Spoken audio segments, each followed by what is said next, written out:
Yay, hi. Yay, hi. Turning my light off. I just opened some skincare that I got in the mail, and it came with bubble wrap. So I'm about to be playing with bubble wrap while we do this. Okay. I'm really excited about it. I fixed my buzz issue. I figured out what it was. I knew what it was, but I fixed it. What was it? It was a ground loop. Oh, what? It was an electrical signal that was not properly grounded. Oh, okay. We've talked about that. Yeah. Okay. But I got it fixed. Wow, look at you. Knowing stuff, doing things. It's my thing. It's what I do. Family business. Hi. Hi. Are you recording yet? We are, but we haven't necessarily started yet. Okay. Yeah, I wasn't in podcast mode. Yeah, that's okay. Yeah, I just preemptively started recording, but I mean, all this stuff can get cut. Okay. It's nice to hear your voice. Mm-hmm. Are you okay? Yeah, my head hurts. Do you want to do this? Oh, well, I'm not looking at the phone. I'm currently laying in bed, so I'll be fine. I just need to keep my eyes closed. Okay. Because since I woke up this morning, I've been doing computer stuff. Oh. So you do want to do this? Yeah. Okay. And you're okay? You didn't answer my question? Yeah. Okay. Oh, I guess. Yeah. My head hurts. That was my answer. Okay. Cool. Can you hear the bubble wrap? Yeah. Hey. It'll be like an ASMR episode or something. Ooh, yeah. There you go. Here's some bubble wrap ASMR. Maybe my cat will scream, and that'll be some more ASMR. Did you get the picture I sent you? Yeah. Of your cat sprawled out on the bed. Little man. Yeah, he's cute. As you like to say, fat and sassy. Fat. I am feeling fat and sassy. What is that even from? Don Hertzfeld. Those rejected cartoons. Oh, that's right. Yeah. Those things are funny. I used to watch that one like all the time. I've got it on my computer, like the super lo-fi version that I downloaded. Oh shit. 10 years ago, 15 years ago, probably 15 years ago. Yeah.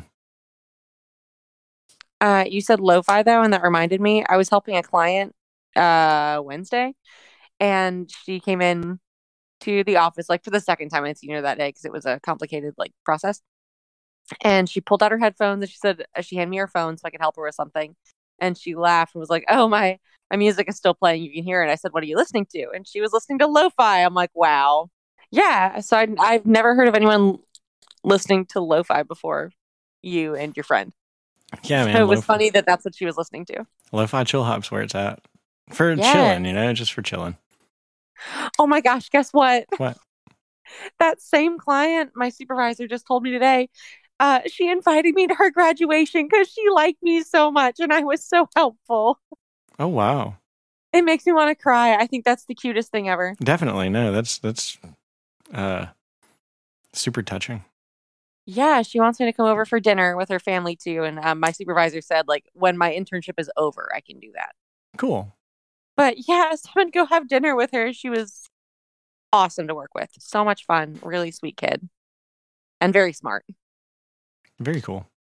Yeah. I'm excited for you. I'm proud of you. Thanks, man. Me too. What do you want to talk about tonight? What? I said I wanted to have dinner with you too. Will you come to my graduation? I think you're super From cool. what? I don't know. From Assholeville. From lack of empathy land. I'll have dinner with you whenever you want, Sweet Pea. Okay. But you have to come to my graduation. Graduations, plural. You're stuck with me. Yep. So what do you want to talk about? Whatever. Let's see. Do you want to introduce?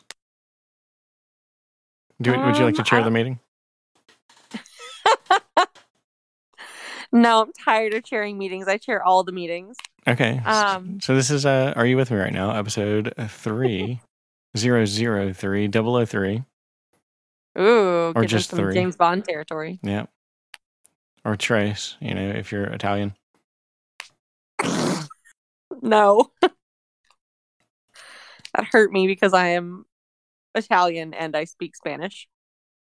I mean, That was wrong. It's pretty close. If you're Portuguese, Trace. Stop. And now, congratulations. This is a pattern where you introduce the episodes. So I went with you. We can start there. We can start with something light. I went with you to an ACA meeting yesterday. Mm-hmm. It was interesting. I'm glad you came. Yeah. And for background, you came because I got my 6-month chip. Yay! Yay! 6 months of trying really hard not to be a psycho. You're not a psycho, that's for sure. No, I know. I just have to laugh at myself. An adult child, I'll give you that. You're right. The title is a little misleading, though. What? The title is a little misleading. Like, because you can be, a child of an alcoholic or, whatever, a child of a dysfunctional family. Uh-huh. But you all specifically claim to be adult children.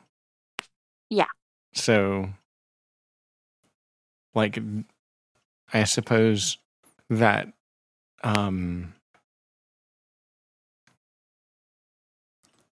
insinuates some level of like underdevelopment.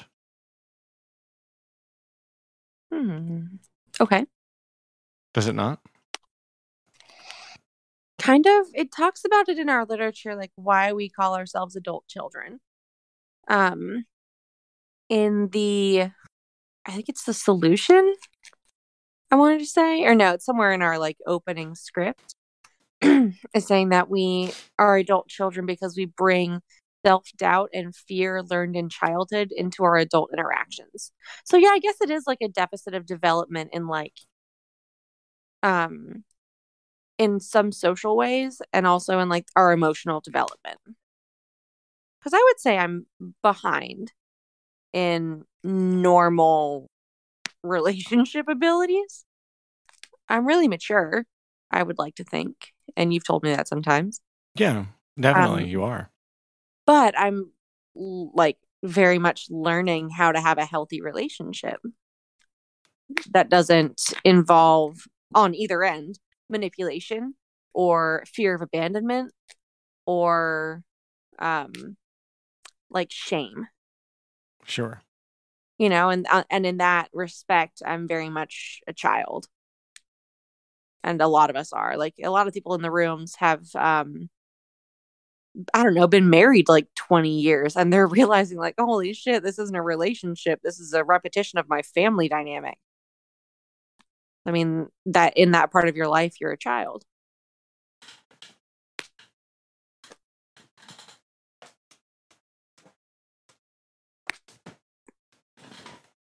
That makes sense. Yeah. So, are you going to pop those the whole episode? Yeah. Am I not supposed to?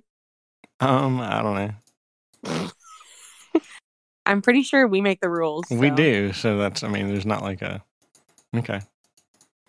I think all of our -3 listeners will be very annoyed by it. Could be. They could be. Fair enough. So yeah, it was interesting. It was very cool to just to see how that sort of thing works. But it was very, fascinating to see how you people deal with your you know what I mean. I'm being stupid, but I know it. How you deal with your issues, like together as a group. I thought it was very cool. It was just interesting. It makes sense. I mean, all of you seem to sincerely take something away from the work that you do. Just sharing your feelings together in a group with other people who had the same feelings. Mm-hmm. So that was neat. It was cool. Yeah, I'm really glad that you came.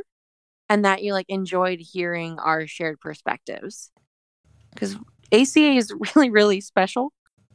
It addresses like the underlying causes of addictions that you go to other 12-step meetings for. And it's really, really hard work. And if you're there, it's a small group. If you're there, it's because you really want to work the program and want the benefits. Yeah. And want to change and get something out of it. So we get things out of it. We're a very dedicated, insightful group, and I love them. Like, they're a really wonderful support system. Cool. Yeah.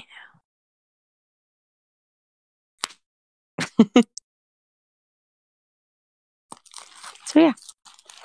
It was nice that you shared. And I'm glad you shared something, like, different. Yeah, I didn't know how... there to make you feel like you had to fit in or anything like that. Right. Well, I don't fit into most situations anyway, so I'm kind of used to that.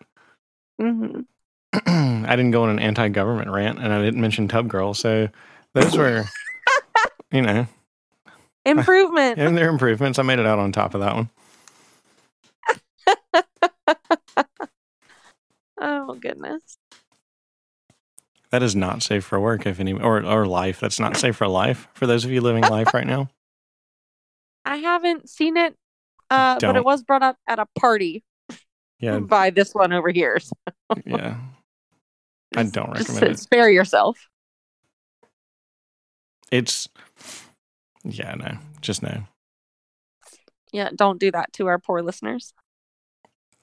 So yeah, no, it was cool. I guess I wish I had more to elaborate on with that, but I really don't. I mean, it was kind of a neat experience.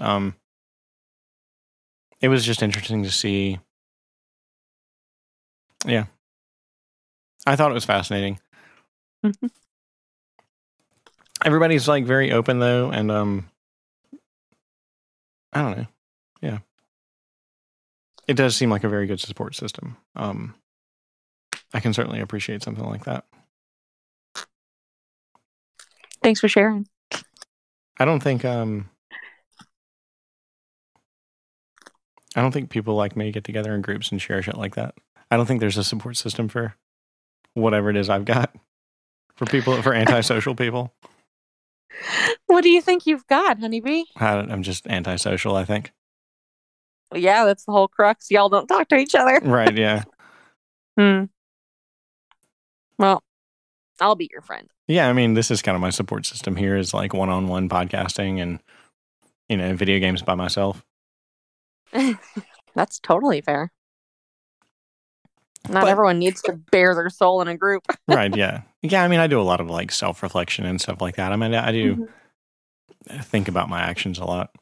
But I'm comfortable with who I am and the decisions that I've made in my life. I've made a lot of poor decisions. I don't know. I wouldn't even really call them poor decisions.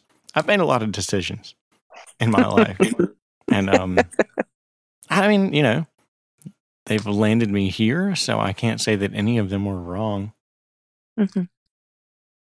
But I've learned a lot from them, that's for sure.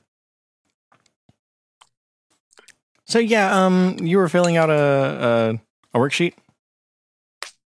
You filled out a worksheet. Oh, did you not fill out you were talking about filling in boxes? Was that for something? Oh, no, I was doing an assignment. Oh, okay. Oh, no, I'm good. You would have known if I were doing a worksheet. Okay. But you did a worksheet. I did do a worksheet. Yay, it was exciting. Yeah. I forget, why did I do a worksheet? Club. Why did I do a worksheet? I don't remember. Because I asked if I could stay over at your house tomorrow, and you avoided it for a couple days. That's right, yeah. And I totally didn't mean to, and I didn't realize that I was until, like, oh, today's Friday, tomorrow's the day that you're trying to stay over with me, and I'm like, I've really been avoiding this, like, unintentionally. I'm just kind of putting it off. I don't know, and I didn't know why. Now I know why, just because I'm avoidant. Because I thought that, I couldn't rationalize why you would want to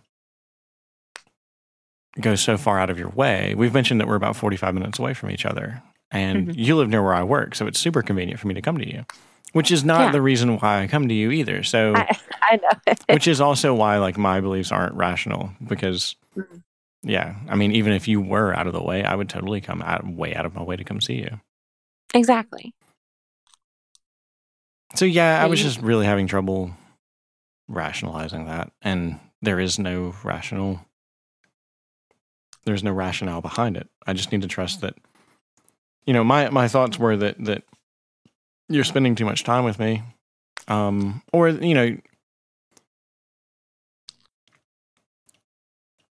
that I am taking up too much of your time is a much better way of saying that.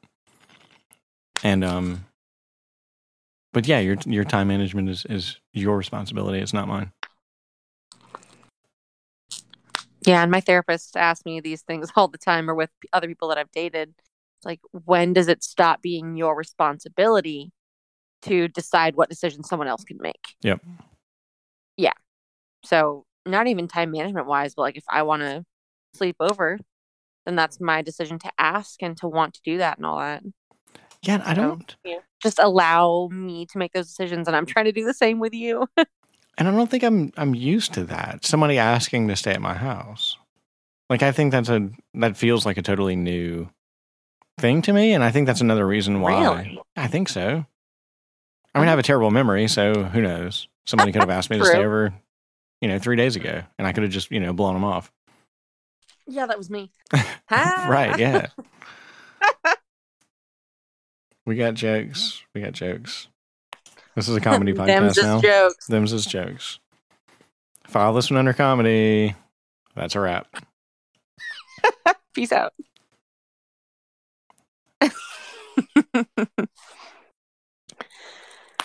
But yeah, you and I, we're both funny about like sleepovers. Like, I generally won't ask anyone to stay over. And you're not used to someone asking you if they can stay at your house. Yeah. Yeah, I'm really not. I'm like, the more I think about it, yeah. And you're really uncomfortable asking to stay over. And I usually like would rather you ask to stay over. Right. So that's very interesting. But I mean, it's totally like something I think I've totally adapted to, like, hey, can I stay at your house? Because I do feel welcome at your place. Good. And I definitely want you to feel welcome here. Like, and I think that's why, that's definitely why I was like, wait a minute, I'm being avoidant about this. This is my, yeah. And because I want you to be welcome here. I mean, you are welcome here. I want you to feel welcome here. I love your house so much. And to me, it's just my house. I don't see it that way. Mm-hmm. So, but thanks. Like, it's your space. Yeah, that's for sure. I have a giant command station set up 3 feet from a television that I use to play video games on and watch cartoons with my 2-year-old. And your girlfriend. And my girlfriend now. Oh, goodness. Yeah, it's your place. Like, because we were just talking about this, where I love listening to music that you give me or that you share with me when you're not here. It's like that sense of you being around. And I love that, like, I love being in a space that you inhabit. That's really sweet. Yeah, and because you're going to be gone till, what, 3 a.m. that night? Probably, yeah. I'm working way out of town. I'm just really excited to go be in your house and, like, lounge around and do my shit in your space. And, like, fall asleep in the bed that I get to sleep in with you. What? Like, avoidant whistles are blowing right now. Like, oh no, stop! Sorry. They're not. They're really not. But, like, it's so funny that, like, I think normally if I were much unhealthier, they totally would. Like, I'd have, like, alarms going off, like, blank, blank, blank. It's so funny. Yikes. Yeah, I mean, because that's your space and I want to invade your space, and avoidant people are like, oh my God, this is my space. What the fuck are you doing here, Oh. But no, I mean, that was just a joke. I'm okay. Yeah, totally. No. Okay. No, I would love to come home and have you here. I think it would be right. It would be very sweet to be able to crawl in bed with somebody, into a warm bed with a warm body and someone that I love and I can hold and fall asleep with. And then wake up to fuck. Yeah. Yeah. Whereas before, I'd have just come home, Probably, rubbed one out, rubbed another one out, and then went to sleep, 2 hours later after thinking that it's a good idea to try and rub 2 of them out. Same. And then wake up the next morning and rub another one out. And then get on with my day. I have so much more time now. I'm way more productive than I was before watching, hours of porn a day. Yeah. I'm really proud of you, by the way. Thanks. I am too. It's not difficult to not watch porn. Not when you have pussy available to you. That's true. True stories. Stories. Yeah, no, that's for sure. Yeah. I mean, I say that, but then I get laid pretty much whenever I want to. So, yep. It's not hard, not watching porn when you've got, a lot of nudes being sent to you all the time. Yep. A young ass girlfriend. Yeah, and I'm not really having any trouble with it either. Like, I definitely, before we dated, because I've been sending you fucking nudes like this evening, I would have sat there and gotten off. But after talking to you, it's like, it's not even worth it. Like, I would so much rather just wait for you. Yeah. It's so much more unfulfilling now, is what it feels like. I agree. And, in the past, porn has kind of cheapened the experience of having sex. I mean, yeah, if I, give all of my orgasms to you, then for sure, it creates a special level of intimacy there with having sex. And as opposed to sexualizing everyone. But then, yeah, it definitely makes orgasms more intense with you as well. I like it. I mean, it's worth it. And yeah. And I have so much more productivity time. Oh, it's definitely worth it. God, I love our sex. It's pretty good. For the record, audience, you gave me 5 orgasms last night. Not a single one was faked. And 4 of them were back to back. You, buddy. You owe me a lot of orgasms, by the way. Huh? You owe me a lot of orgasms, by the way. We're 4-1. You're right. Whose fault is that, though? Yeah, it probably has to do with the male anatomy more than anything. Do what? I think it has to do more with the male anatomy than anything. Exactly. Well, I didn't think I was capable of having more than 1, maybe 2 in a session. I usually don't get off with anyone. So I just love you a lot. I think that's genuinely an emotional intimacy thing. And cool. Also, dear fucking God, you're good with everything that you have. Thanks.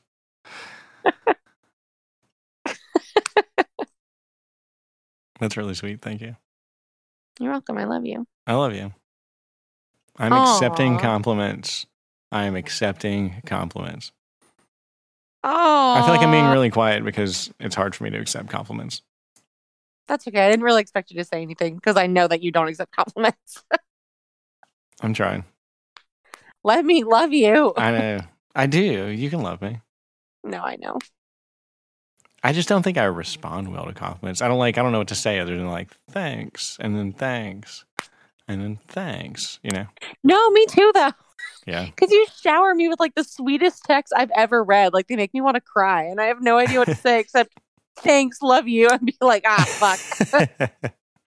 But I like sending you sweet texts. It kind of challenges me to really put my feelings into text.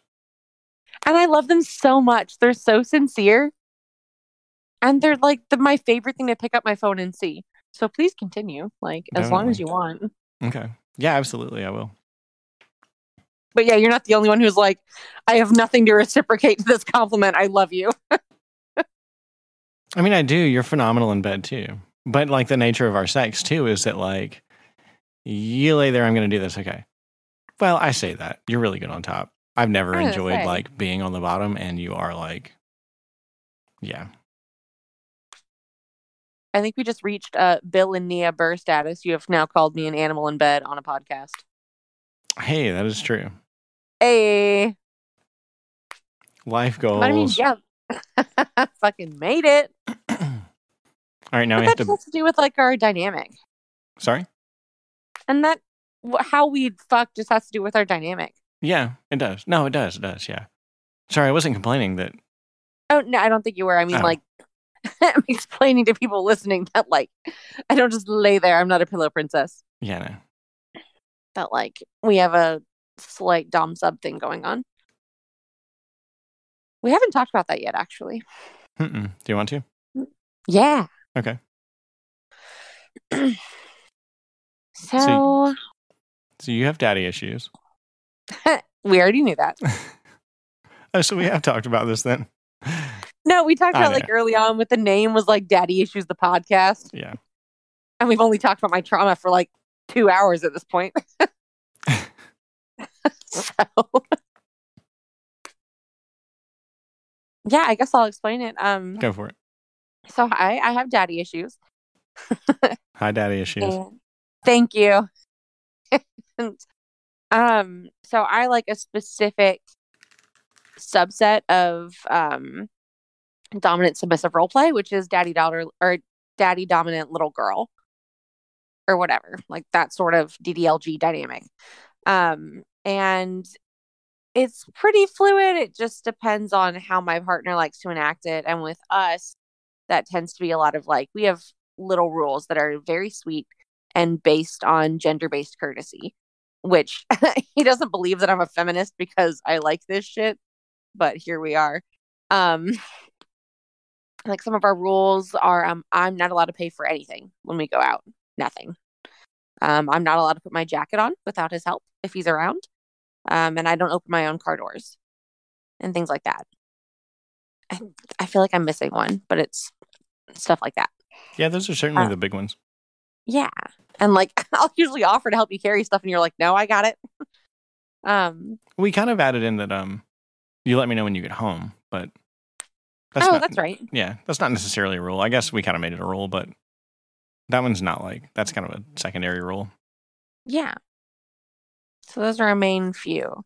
But it's not always present. This isn't like the way that we interact with each other all the time. But it's a fun extra layer. And I have daddy issues, and I've like, I think we talked about this either on the last podcast or after it.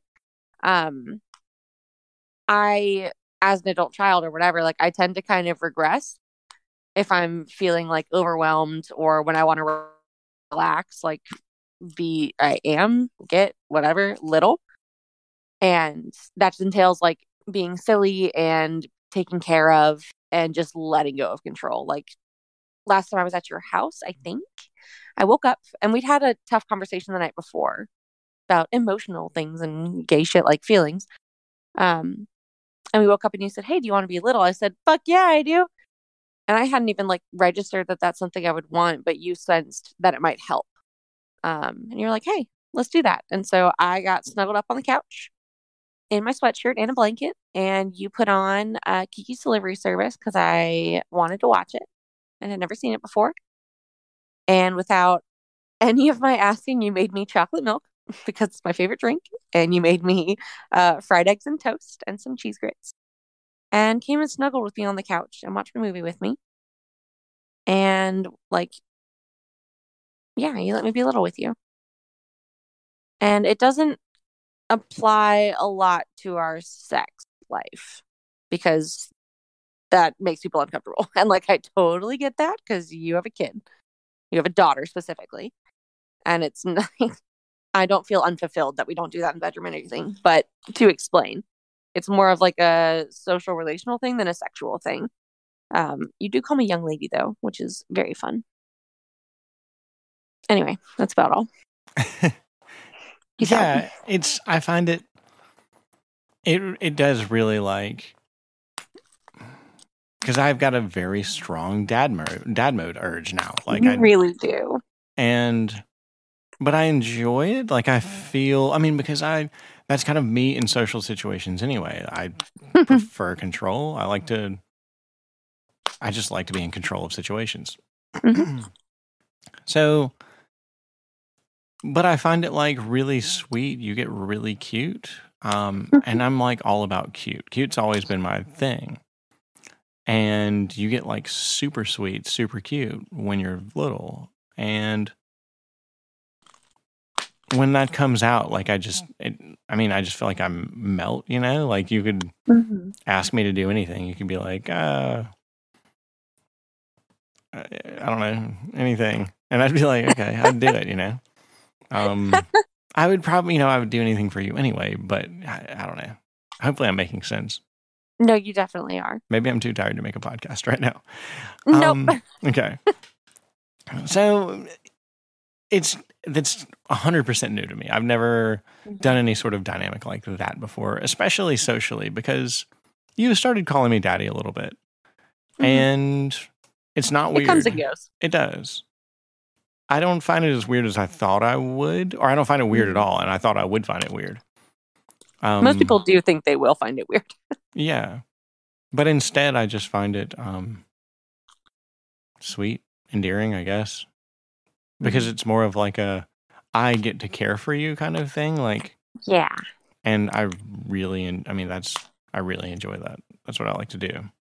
It makes me feel important. Like, that's how I find, like, self-validation a lot of times, is that I'm in control and I did something right and everything went well. And that's kind of that helps me a lot. Yeah, I think, okay. That's the most intimate part of DDLG, in my opinion, is like, because I'm a grown ass lady.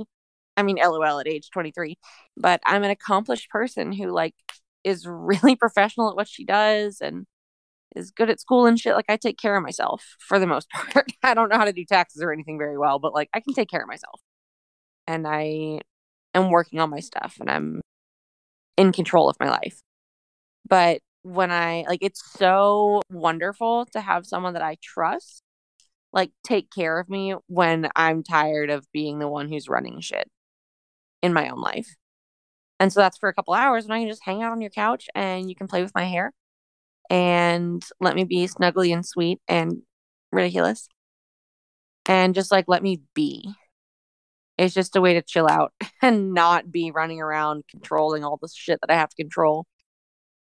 And it's very intimate. Like, I can take care of myself, but I am allowing you and like I want you to take care of me. And yeah, it's, I don't know, for people listening, it's not like an incest thing. Yeah, I have for real daddy issues, but like I don't imagine that he's my actual father or anything. It's like it's a caregiver role. And like it's just a specific kind of adoration and trust. Yeah, and that makes sense, having daddy issues. I mean, people in general need a father figure kind of thing. They need like that sort of, fathers are really important roles in like the development of. Okay, can you please stop popping bubbles? Yes, sorry. Thank you. I think that's like really throwing me off. Okay, sorry. You made it through however long we've been with it going. 30 minutes, 35 minutes. Oh my God. I think that's really important, like, developmentally for children to have a mother and a father.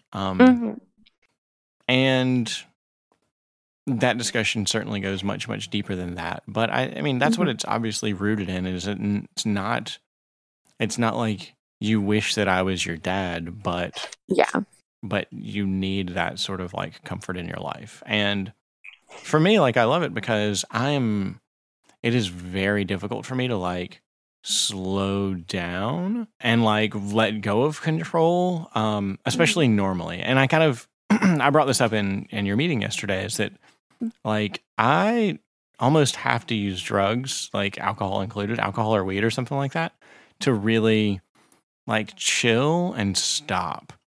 Because like I think that's why I don't watch TV, because TV is not an interactive experience. Like, I have to have Mhm. something that I'm in control of. Like, I can play video games. Like, when I chill, like, I'm Oh, that's playing fair. like intense video games all the time. Like, either like some sort of puzzle that's challenging my brain, or some sort of like survival game where I've got to figure out, what do I want to do? Like some sort of open world thing where I have freedom to go and do stuff. And that's how I chill. Like, other than that, like, I'm cooking, I'm taking care of a 2-year-old, I'm taking care of a 23-year-old. I'm kidding, kind of, but you know what I mean? Yeah. Or like I'm working, you know? Mhm. But that's how I operate. I feel like I'm a workaholic, but I enjoy my work. Like, I've made a career out of control, and I love what I do. It fulfills me. So, yeah, in that sense, you and I like fit together very well. Like, we've just found something that really clicks for us. Mhm. And yeah, it doesn't come up sexually, really. I've been in like a dom sub relationship exclusively sexually, but it was exclusively sex. Like, there was no, it didn't really go any further than that. And that was pleasurable on a sexual level, but it wasn't fulfilling in any real sense, I guess, if that makes any sense. No, it does. So, but I enjoyed the sex that we have. I feel like, I mean, like enjoy is understatement, like, for sure. We have really, like, really fulfilling, very intimate sex. It's incredible. I agree. So yeah, I like the way that we fit together socially. It's, oh man, sorry, indigestion. It seems to work really well, or it does work really well. I mean, I can say that with a high degree of confidence. So, I mean, do you feel like, I don't know. I don't really think there's an answer to the question I was about to ask. Like, do you feel like you are able to be little enough? Like, how, I don't Is know. there more to that question? I don't think so. I'm not really sure what I'm trying to ask. Like, Like, I am don't, I being fulfilled enough in being little? Like, am I I doing it often enough to be enough or whatever? yes. Like, is there a better Okay. way for me to like provoke you to be little sometimes? But is that even something I want Honest, to do? Like, and just ask. Like, I'll say no if I don't want to. right. Um, I'm very little just in my own personality, like when I'm alone. Because I Yeah. mean, if you see me like sing and dance around the kitchen when I'm cooking or whatever. Um, I do shit like that, and I And incorporate like there are just parts of my personality that are already sort of little. Like this is just who I am, and I get to amplify it a little bit sometimes. yeah. Because I'm just goobery and silly and sweet anyway. Yeah. Um, but I think the way we did it last time, where it was like the morning after, like a kind of tough discussion, or at least an emotional one for me. Um, and like the morning after, like just being able to chill and be like close to you like that. I think that was really good timing. And really, if just ask if you like are sensing it, like, hey, do you want to be little? And I'll say sure or nah, no thanks. Cool. I'm having a hard time. This is now a trend with me. I'm having a hard time discerning when I'm feeling that way. It takes me time to process what I'm feeling and why I'm feeling it and like what I want to do with it. And you're on the outside of it, so you're really quick and you know me well, so you're really quick to be like, I feel like you're kind of putting off this sort of vibe. Do you want to be little? Or are you okay or whatever? Yeah. Whereas I don't move that quickly with my own emotions. So I'm working on like discerning when being little would help or when I want to do that. Yeah. Especially with another person. That's a whole new can of worms. I can certainly tell, like, the instant that I've said something insensitive. Like, I think that was today. It was today. But it's happened a few times now where like I've said something and like everything about you like shifts gear. You're like, you know, I can just tell a definite like drop in your mood. And I'm like, oh, fuck, I said something wrong.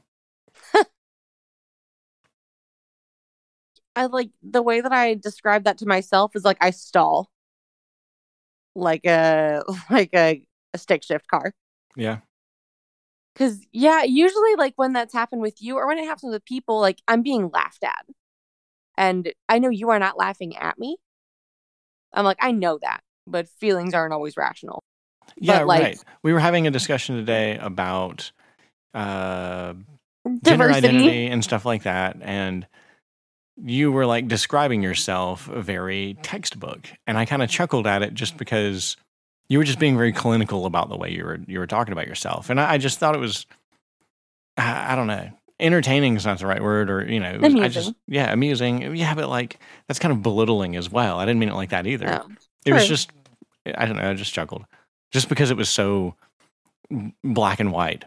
And that's, and I guess that goes into my other argument about gender identity is that people aren't really that black and white ever.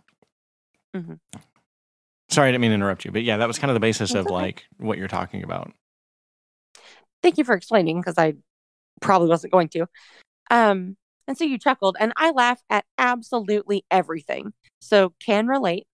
And like, I know you don't laugh at me, but I get really passionate about those sorts of discussions, and I'm serious about them. Like, I'm not angry at you or like whatever.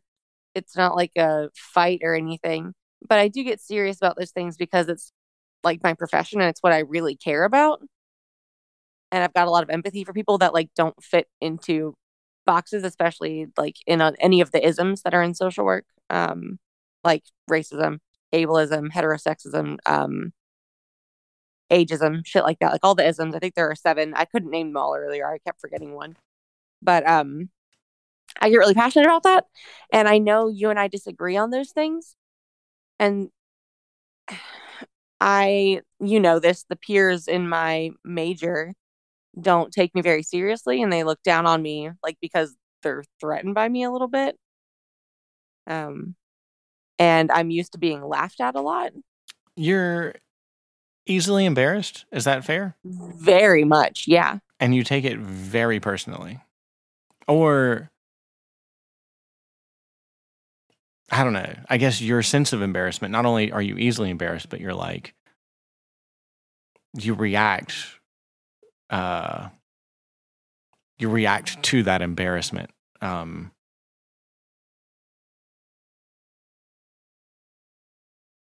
don't know the word that I'm looking for there. The way that you react to your embarrassment is a little heightened as well, I think.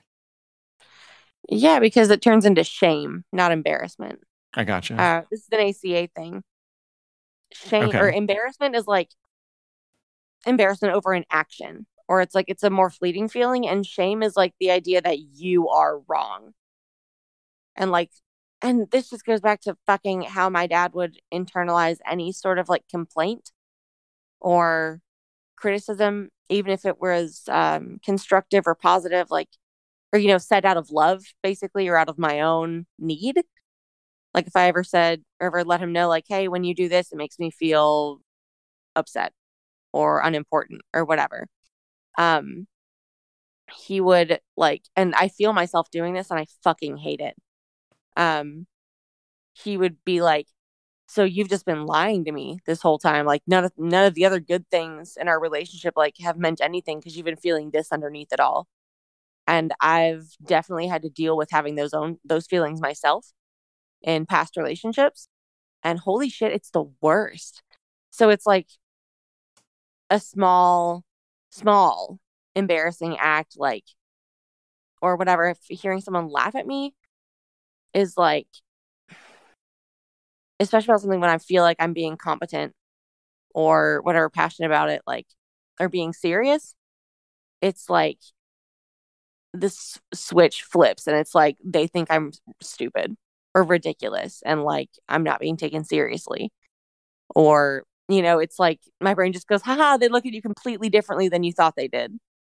and it's a retroactive thing, and it's the absolute worst part of any of the things that I've picked up from my parents. Like, I abhor that. And that's actually what I'm working on the most or one of the things I'm working on the most right now is like, one thing doesn't change someone's entire perception of you.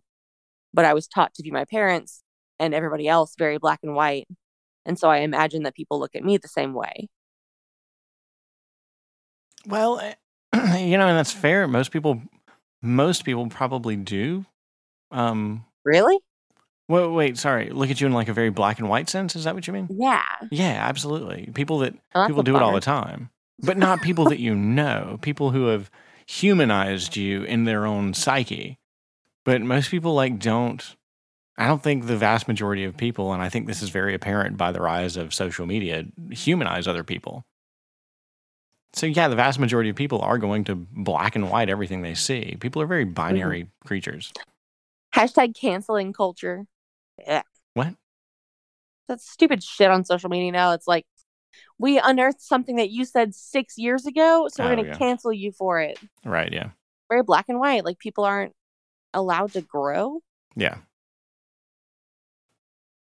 Yeah, it's really stupid. But yeah, I mean, the vast majority of people probably do look at other people that way. I mean, I think everybody does it. I think it's human to do that.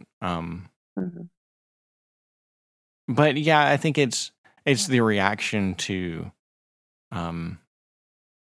which, and I think that seems to be the basis of most, at least in my own looking into in my looking into BPD, into acronym that for me, please. Borderline personality disorder. Thank you. You're welcome. It's the way,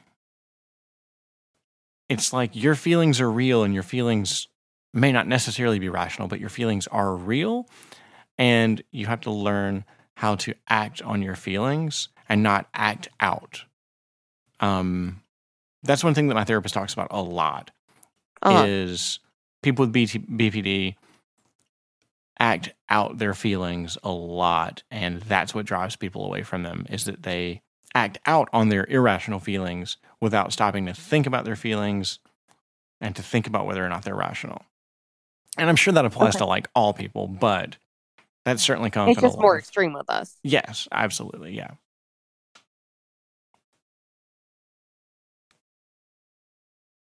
So do you want to all right, so we can do two different things here. Mm-hmm. We talk about our relationships a lot on this podcast. It's all we've talked about. We keep threatening to tackle social issues on our podcast as well. We haven't done that yet.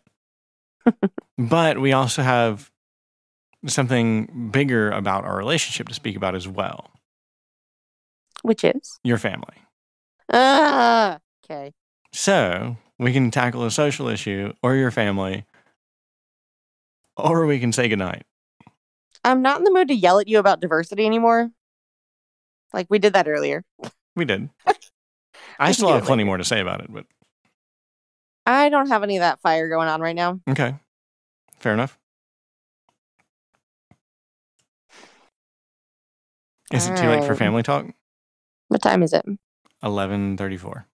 Oh, no. It's not midnight yet. And I don't have anything going on tomorrow until 3. Okay. So I'm going to sleep like a spoiled little bitch after finishing her homework and talking to her daddy. Okay. I'm not going to stay up too late because I do have shit to do tomorrow. You're right. I've got a long drive. All right. But I'm with you until, yeah, I'm with you for a while here. Let's call it what, till midnight? Yeah, ish. All right. Fuck me up with 26 minutes of family questions. Go. Okay, so you have a birthday in your family coming up. Your brother is having a birthday. He is. And your family lives out of town. They're a state away. And your brother and your dad and your mom, who are divorced, are all getting together for your brother's birthday. Yes. Where? At your... We're not sure yet, actually. This could take place either in the little town that my brother lives in and goes to school in, or it could be in my hometown, In which is like all in the same state. someone's house or in a hotel or? I don't know what we would do if he opts for that. We'd probably go to my dad's house, honestly, because he and my dad are really close. But we would all congregate somewhere, probably go have dinner somewhere. I would stay at somebody's house, probably mom's after what happened last time. Yeah. But we'd probably go to like a restaurant in the city, hang out, have like a birthday day and night, and then stay over with one of the parents. Okay. But more likely is that we're going to where my brother is. And I feel like you've pretty much made the decision to not include me.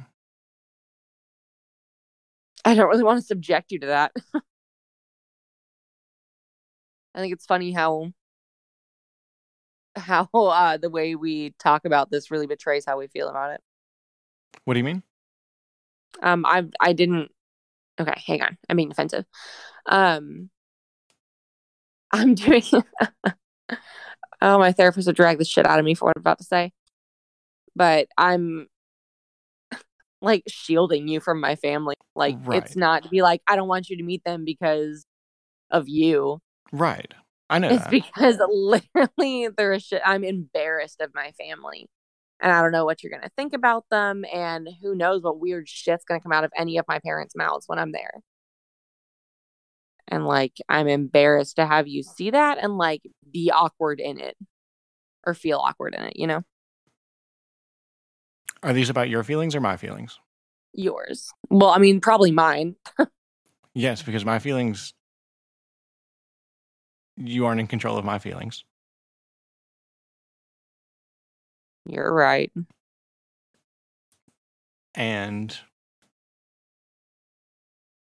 But that's not rational.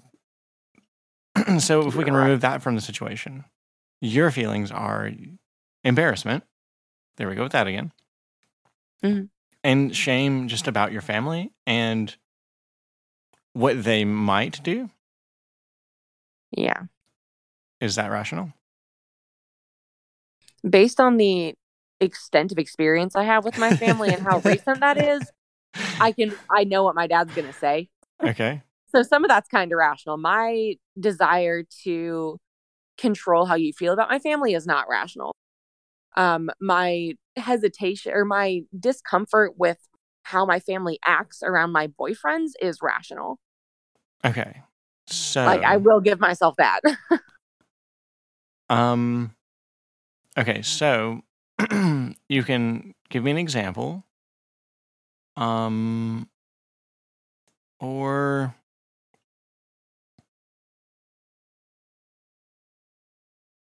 and I think that may be what I would prefer. It's like what's going to happen? My dad's going to be very, very touchy with me. I'm not going to know how to disengage from that without making him feel uncomfortable and then me feeling uncomfortable about it.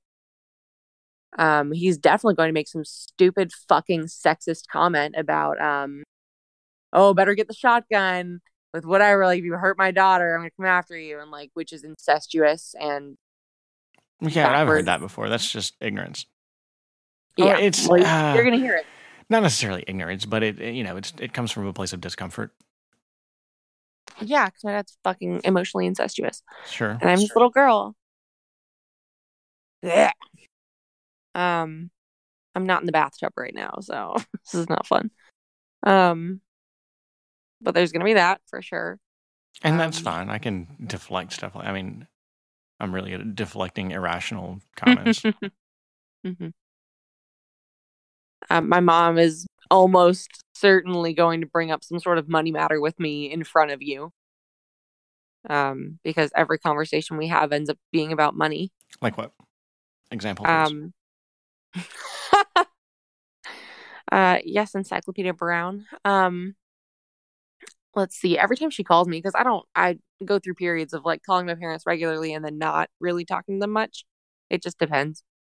And I've been busy and haven't really wanted to talk to them much lately, so I haven't been calling either of them. But mom will call me and we'll just shoot the shit for a minute. And then after about, I don't know, 3 to 5 minutes, she'll be like questioning me on how much is left in my college fund account. Do I need any money assistance, which she resents giving me, but she offers it anyway. Like, yeah, it's a lot of, are you paying your bills? How much is left in your college account? We need to figure out how much your master's is going to cost, which I'm in charge of my account now. Like, it's not her business anymore. And I get it's not malicious, but it's very much a control thing. And it's like treating me like someone like a child who can't handle herself. Have you told her that you're in charge? Yeah. Okay. Yeah, she and my dad actually, this came out of not being in control. She and my dad decided that I should use my college fund to live off of completely while I'm in school. I'm not getting, which is like, has been for the better. It was a really tough decision to make or have like thrust upon me because money equals love in my family, LOL. And so like them deciding, especially my dad, that I should be like, just use it up instead of saving it for a house or anything like that, felt very abandonment-y. And I'm fine with it now. Like, I've got my shit back under control, and I prefer to be independent or as independent as I can with my money. So like, it's fine. But you know, that was their move. That was their decision that I just use my college fund. So I mean, I'm in charge of it. I control where the money goes. I check my balance every fucking week. Like, I budget it, and I can change anything I want about it. And I was supposed to actually have complete access as executor when I was 21, and my mother didn't tell me that. So the window has passed for me to legally, I think, be the executor. Like, she does the taxes on it, but for all intents and purposes, I distribute the money. So, control and money, man. So, something I learned, and I don't remember how I learned this. I think I just learned this through just growing up. And I didn't really have a full grasp on it until after my mom passed. And at least with my family, but I definitely learned this with just general people.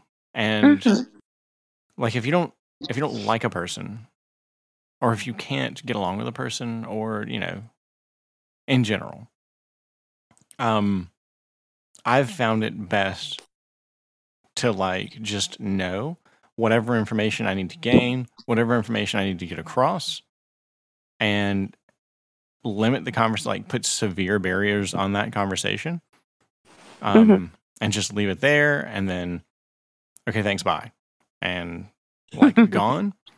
So at some point, I kind of learned to do this with family, and I think, you know, I have a much better relationship with my dad now. My dad's like, but my dad's in a much healthier place now as well. But, you know,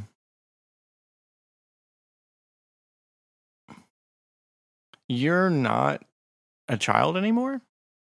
Nope. And I don't know how much this applies to you specifically, but I'm going to offer this advice anyway.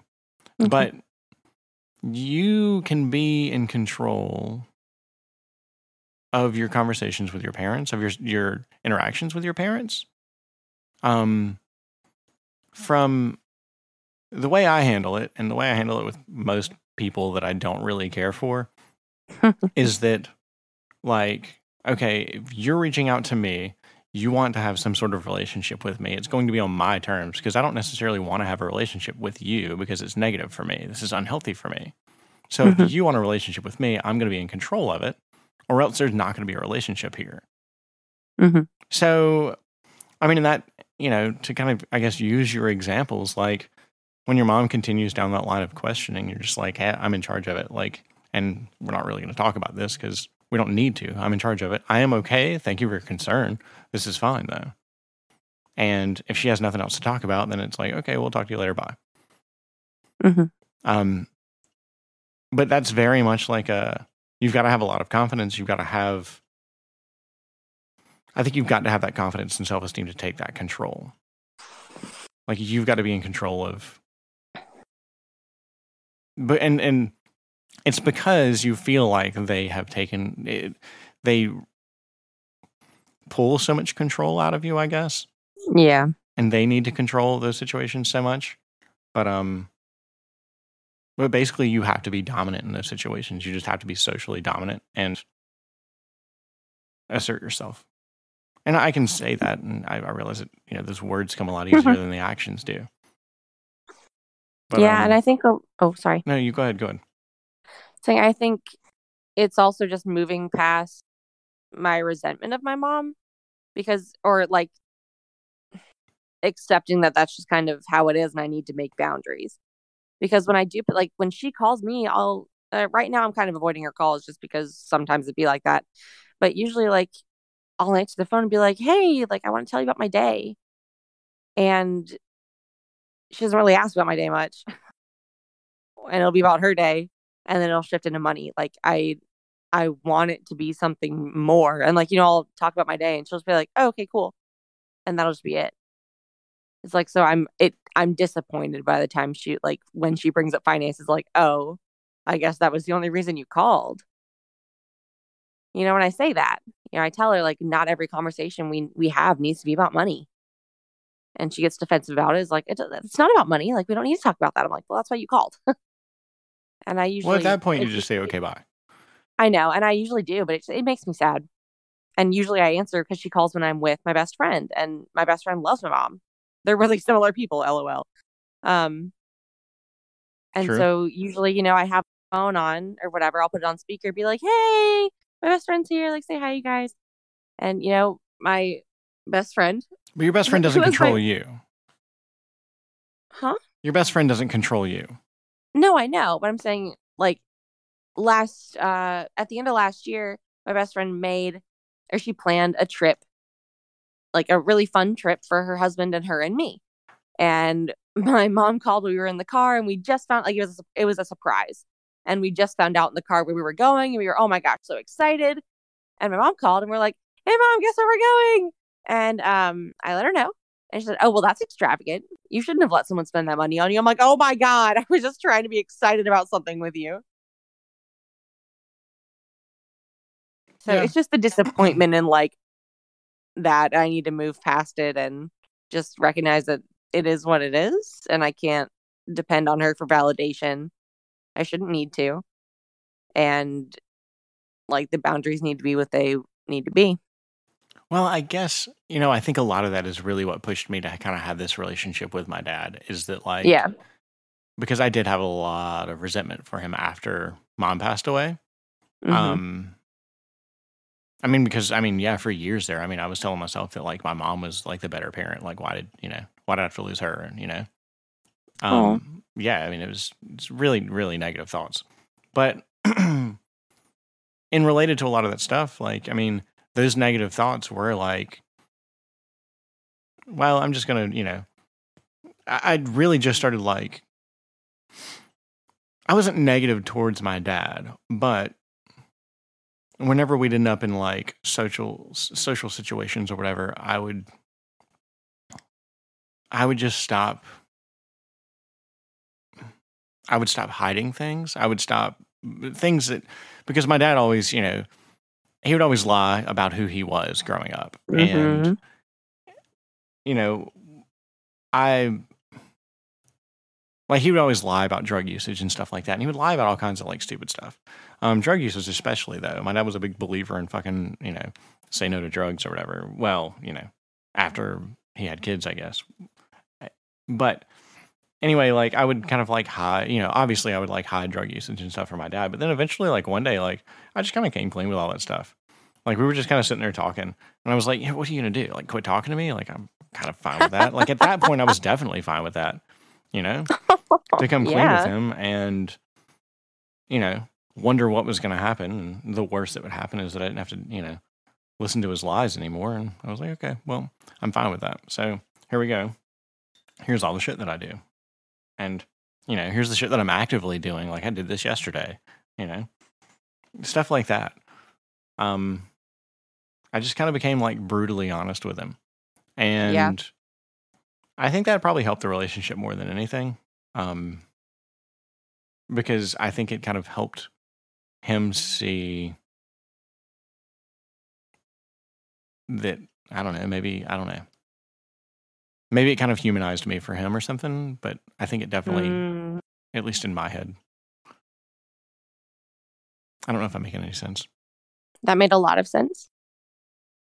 And my father and I didn't speak for about 6 months of my own accord. I told him to leave me alone. I mean, through my mom, LOL, but it was what I needed, and it's what I wanted. And at the very end of that, when I invited him to come to my home, in the state that I live in now, I just told him everything, and it's helped a lot. I mean, no, it's you have to accept that.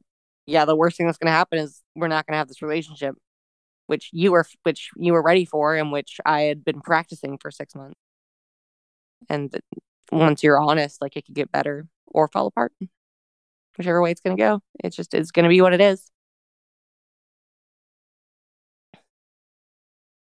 Now I'm the one not making sense because I'm sleepy. It makes sense. Okay. So, we can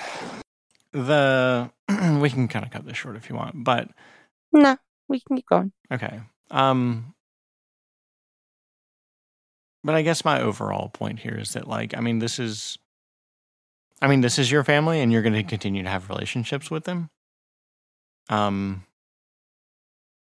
can't, and I'm not going to, like, push you to include me. But I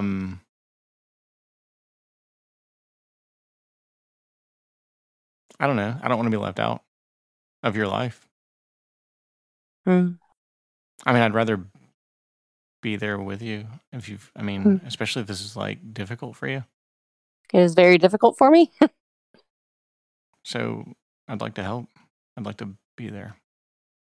I think is really what I'm getting at. I think so too. And I want you there. I want to have a support in this a lot.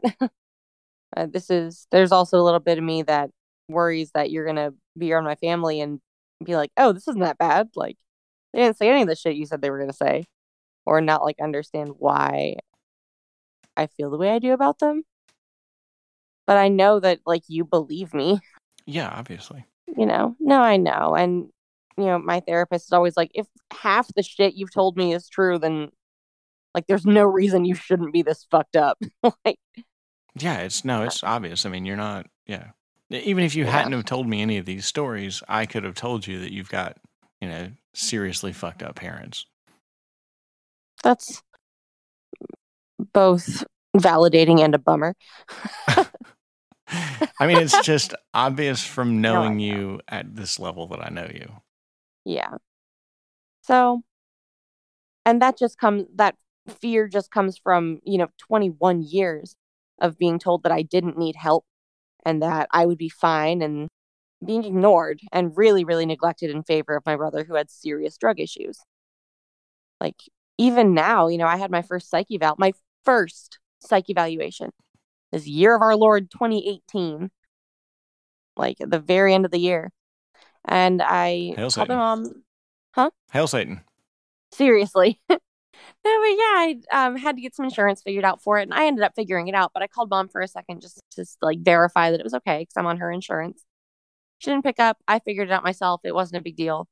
But she called me back later and was like, "Oh, hey, what'd you need?" I was like, "Oh, I was looking at insurance and I figured it out, but I just had a question."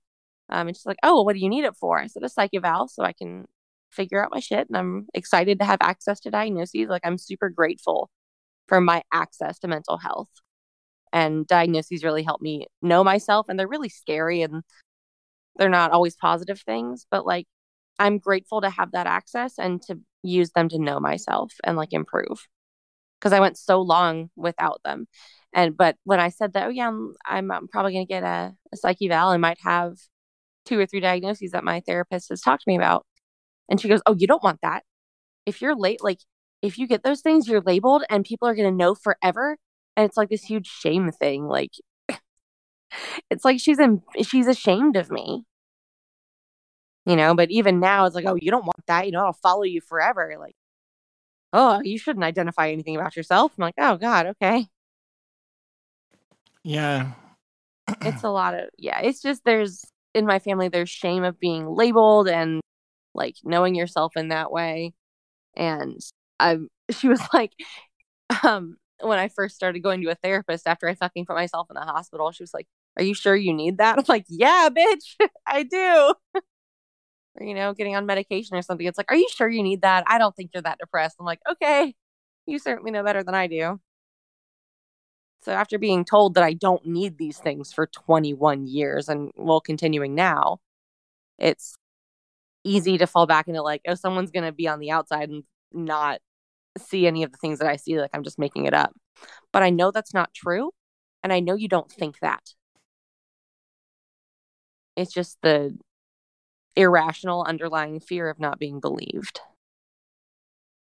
Because emotional abuse is really hard to pin down. It's hard to define. And it's hard to see if you're not inside it. You're happy with who you are. Generally, yeah. There's a lot of shit I don't like about me or that I'm working on. That's such a mean way to talk about myself. Okay. There's a lot of things that I'm working on, but I'm really proud of my growth. And I know that I will be, like, as my therapist says, one day my issues won't have me. Like, I'm on a good path for myself and I care about me. Yeah. So, yeah, like, generally, I'm happy with myself, even when there are tough moments and stuff. Okay. You could definitely be happier with yourself. I can tell that just from the answer that you gave. Yeah. Okay. But, like, I know I'm moving towards that, which is hopeful. I think you should be happy with yourself. Like 100%.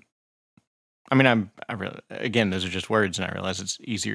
I guess it's easier said than done. I don't know. Like, look at you and everything you've accomplished. Like, look where you are. Like, look at who you are. But I realize you're young too. Like, I didn't come to this realization until, well, I don't know. I was in my mid-20s, I guess, when I was like, dude, fuck all this. I like what I'm doing. I like who I am. I like, you know, I like my life. I'm coming into that now. Yeah. I'm coming into that. Like when you realize that. Sorry, go ahead. I was saying, but you've got 9 years on me is all. Continue. Yeah. But yeah, at some point I realized, like, yeah, I've still got like tough times. Like, I mean, I've been through, you know, a lot of different struggles and stuff like that. But overall, like, I enjoy my life and the things that I do, the people that I know, I mean, everything. The things that I have and own and all that stuff. I mean, like, I don't know. So I can say that I'm happy with who I am and what I've got and the people around me and all that stuff. And I think that's where a lot of, if not all of my confidence comes from. It's just from just feeling okay with myself and that trusting in my own decisions because, like, I mean, here I am and I can't really blame anybody else for my decisions, you know. I've certainly had a lot of help, but I have help from people that care about me and they care about me for some reason. Lots of reasons. Sure. Speaking from experience, at least. But yeah, I mean, I care about you. You should be happier with yourself. Yes, sir. You have a lot to be happy for. You are right about that.